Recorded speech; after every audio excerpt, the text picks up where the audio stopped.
संबंध। 9वें श्लोक में भगवान के दिव्य जन्म और कर्मों को तत्व से जानने का फल भगवान की प्राप्ति बतलाया गया।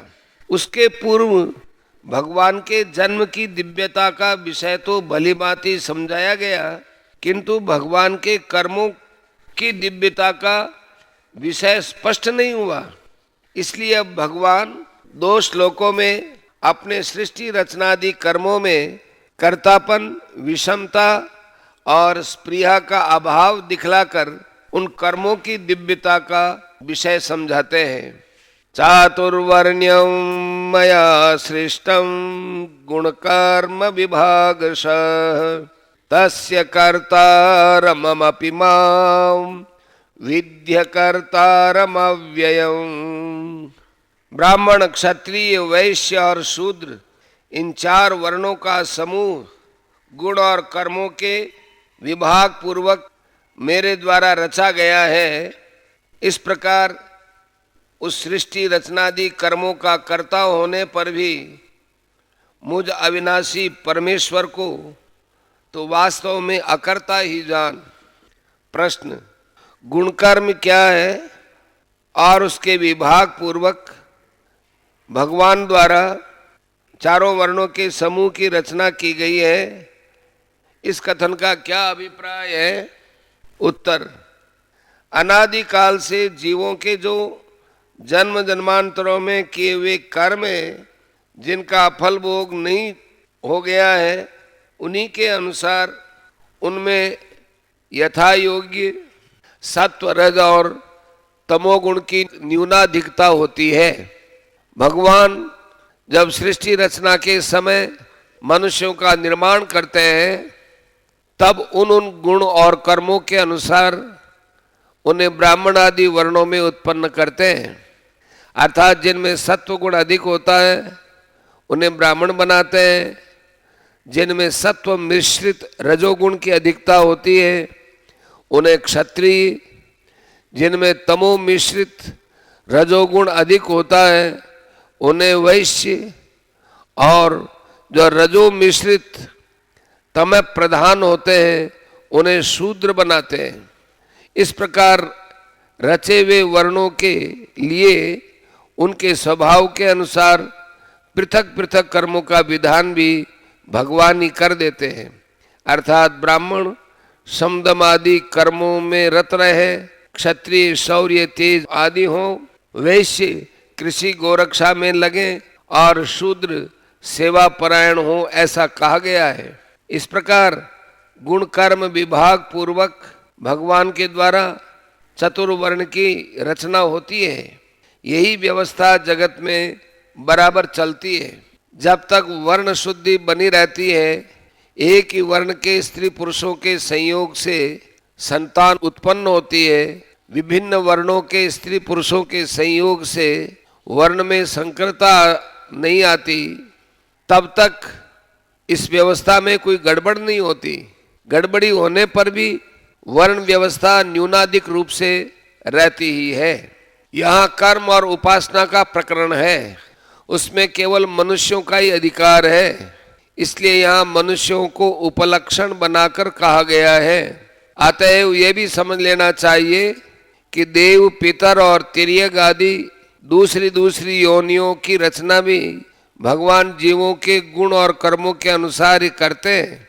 इसलिए इन सृष्टि रचनादि कर्मों में भगवान की किंचन मात्र भी विषमता नहीं है। यही भाव दिखलाने के लिए यहाँ ये बात कही गई है कि मेरे द्वारा 4 वर्णों की रचना उनके गुण और कर्मों के विभाग पूर्वक की गई है। प्रश्न, ब्राह्मणादि वर्णों का विभाग जन्म से मानना चाहिए या कर्म से? उत्तर, यद्यपि जन्म और कर्म दोनों ही वर्ण के अंग होने के कारण वर्ण की पूर्णता तो दोनों से ही होती है, परंतु प्रधानता जन्म की है, इसलिए जन्म से ही ब्राह्मणादि वर्णों का विभाग मानना चाहिए, क्योंकि इन दोनों में प्रधानता जन्म की ही है। यदि माता पिता एक वर्ण के हों और किसी प्रकार से भी जन्म में संकरता न आवे तो सहज में ही कर्म में भी प्राय संकरता नहीं आती, परंतु संग दोष, आहार दोष और दूषित शिक्षा दीक्षा आदि के कारणों से कर्म में कहीं कुछ व्यतिक्रम भी हो जाए तो जन्म से वर्ण मानने पर वर्ण रक्षा हो सकती है। व्यतिक्रम भी हो जाए तो भी जन्म से वर्ण मानने पर वर्ण रक्षा हो सकती है। तथापि कर्म शुद्धि की कम आवश्यकता नहीं है। कर्म के सर्वथा भ्रष्ट हो जाने पर वर्ण की रक्षा बहुत कठिन हो जाती है।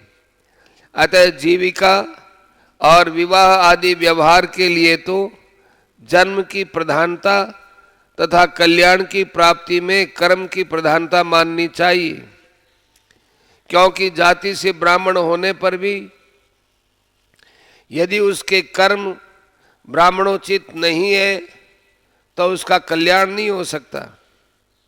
तथा सामान्य धर्म के अनुसार शम दम आदि का पालन करने वाला और अच्छे आचरण वाला शूद्र भी यदि ब्राह्मणोचित यज्ञादि कर्म करता है और उससे अपनी जीविका चलाता है तो पाप का भागी होता है। प्रश्न: इस समय जबकि वर्ण व्यवस्था नष्ट हो गई है, तब जन्म से वर्ण न मानकर मनुष्यों के आचरणों के अनुसार ही उनके वर्ण मान लिए जाएं तो क्या आपत्ति है? उत्तर: ऐसा मानना उचित नहीं है, क्योंकि प्रथम तो वर्ण व्यवस्था में कुछ शिथिलता आने पर भी वह नष्ट नहीं हुई है। दूसरे, जीवों का कर्म फल भुगताने के लिए ईश्वर ही उनके पूर्व कर्मानुसार उन्हें विभिन्न वर्णों में उत्पन्न करते हैं। ईश्वर के विधान को बदलने का मनुष्य में अधिकार नहीं है। तीसरे, आचरण देखकर वर्ण की कल्पना करना भी असंभव है। एक ही माता पिता से उत्पन्न बालकों के आचरणों में बड़ी विभिन्नता देखी जाती है। एक ही मनुष्य दिन भर में कभी ब्राह्मण का सा तो कभी शूद्र का सा कर्म करता है। ऐसी अवस्था में वर्ण का निश्चय कैसे हो सकेगा? फिर ऐसा होने पर नीच कौन बनना चाहेगा? खान पान और विवाह आदि में अड़चने पैदा होंगी। फलतः वर्ण विप्लव हो जाएगा और वर्ण व्यवस्था की स्थिति में बड़ी भारी बाधा उपस्थित हो जाएगी। अतएव केवल कर्म से वर्ण नहीं मानना चाहिए। प्रश्न: 14वें अध्याय में भगवान ने सत्व गुण में स्थित या सत्व गुण की वृद्धि में मरने वाले को देवलोक की, राजस स्वभाव या रजोगुण की वृद्धि में मरने वाले को मनुष्य योनि की एवं तमोगुणी स्वभाव वालों या तमोगुण की वृद्धि में मरने वालों को तिर्यक योनि की प्राप्ति बतलाई है।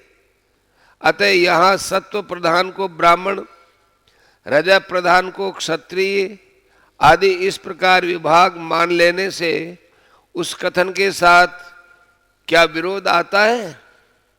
उत्तर: वास्तव में कोई विरोध नहीं है। राजस स्वभाव वालों और रजोगुण की वृद्धि में मरने वालों को मनुष्य योनि की प्राप्ति होती है, ये सत्य है। इससे मनुष्य योनि की रजोगुण प्रधानता सूचित होती है, परंतु रजोगुण प्रधान मनुष्य योनि में सभी मनुष्य समान गुण वाले नहीं होते। उनमें गुणों के अवान्तर भेद होते हैं और उसी के अनुसार जो सत्व गुण प्रधान होता है उसका ब्राह्मण वर्ण में, सत्व मिश्रित रज प्रधान का क्षत्रिय वर्ण में, तमो मिश्रित रज प्रधान का वैश्य वर्ण में, रजो मिश्रित तमय प्रधान का शूद्र वर्ण में और सत्व रज के विकास से रहित केवल तमय प्रधान का उससे भी निम्न कोटि की योनियों में जन्म होता है। प्रश्न: 9वें अध्याय के 10वें श्लोक में तो भगवान ने अपनी प्रकृति को समस्त जगत की रचने वाली बतलाया है और यहाँ स्वयं अपने को सृष्टि का रचयिता बतलाते हैं। इसमें जो विरोध प्रतीत होता है उसका क्या समाधान है? उत्तर, इसमें कोई विरोध नहीं है। उस श्लोक में भी केवल प्रकृति को जगत की रचना करने वाली नहीं बतलाया है, अभी तो भगवान की अध्यक्षता में प्रकृति जगत की रचना करती है ऐसा कहा गया है। क्योंकि प्रकृति जड़ होने के कारण उसमें भगवान की सहायता के बिना गुण कर्मों का विभाग करने और सृष्टि के रचने का सामर्थ्य ही नहीं है। अतएव गीता में जहाँ प्रकृति को रचने वाली बतलाया गया है वहाँ ये समझ लेना चाहिए कि भगवान के सकाश से उनकी अध्यक्षता में ही प्रकृति जगत का निर्माण करती है। और जहाँ भगवान को सृष्टि का रचयिता बतलाया गया है वहाँ ये समझना चाहिए कि भगवान स्वयं नहीं रचते, अपनी प्रकृति के द्वारा ही वे रचना करते हैं।